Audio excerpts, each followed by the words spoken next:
Taterskin and the Eco Defenders, Book 2, Tell It to Future Generations, Chapter 53.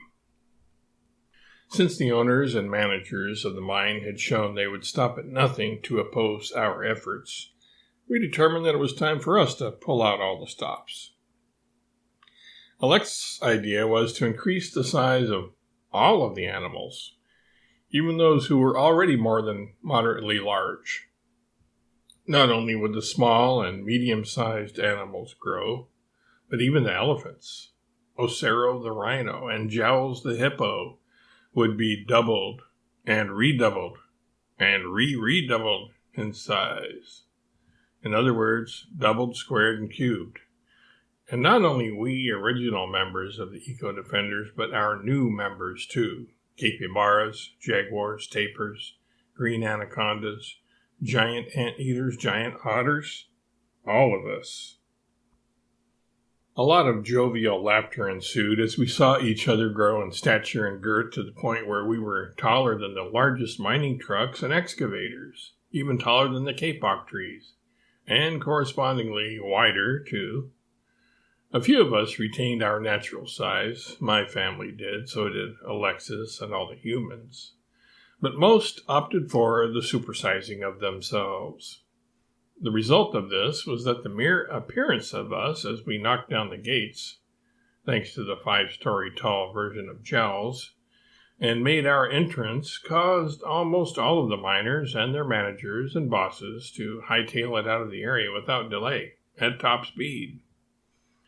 A few especially stupid, brave, or greedy workers remained. They must have been offered a bonus or triple-time pay or something because they kept driving their trucks and operating their vehicles as if it were just another day at the mine.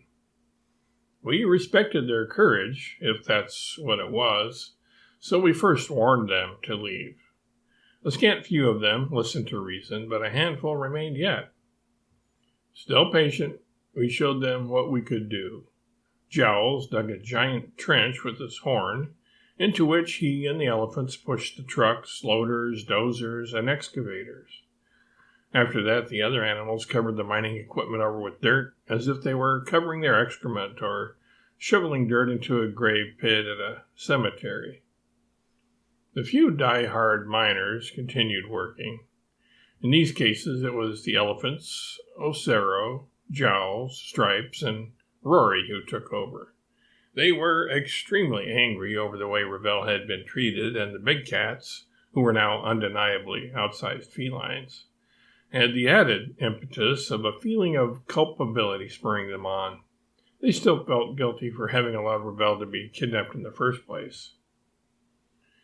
Here's one example of what happened. Jowls saw a truck barreling down at him. He took a stand in the road, turning aside to it and bracing himself. The truck driver stepped on the gas pedal, flooring it. The collision was one-sided. The truck came to an immediate standstill, with its back end raising up in the air before flopping back down and bouncing violently around. The driver was thrown around the cab. He flailed his arms and cursed out of anger, pain, and fear. Ocero then trotted up and punctured all 4 tires with his horn, one by one, making a circuit of the truck. Stripes jumped through the open driver's side window while Roy crashed through the glass on the other side. The driver decided it was a little too crowded in the cab and scrambled out, leaping to the ground. He didn't look like Usain Bolt, but he ran like him. Adrenaline can be an impressive thing. Tub Thumper and Chumbawamba teamed up to push the truck into the pit that had been excavated earlier. Soon it, too, was covered over with dirt and debris. The sight of that sequence of events was more than enough for the remaining stragglers. In less than a minute, the mine had been abandoned by the last of the workers. We animals were the only souls left in it. We finished our mop-up work, seeing to it that nothing was left in a usable condition. The buildings were flattened, the equipment smashed and buried. The land would now begin to be reclaimed by the forest. Our work there was done. We left the mine and returned to the Zephyr and the Androcles. But As we were about to say farewell to our friends, the animals of the forest and river, as well as the Terrena warriors and new Amazons, we were accosted by the mine manager, who had watched the destruction of the mine from afar through binoculars from a safe distance, and then followed us.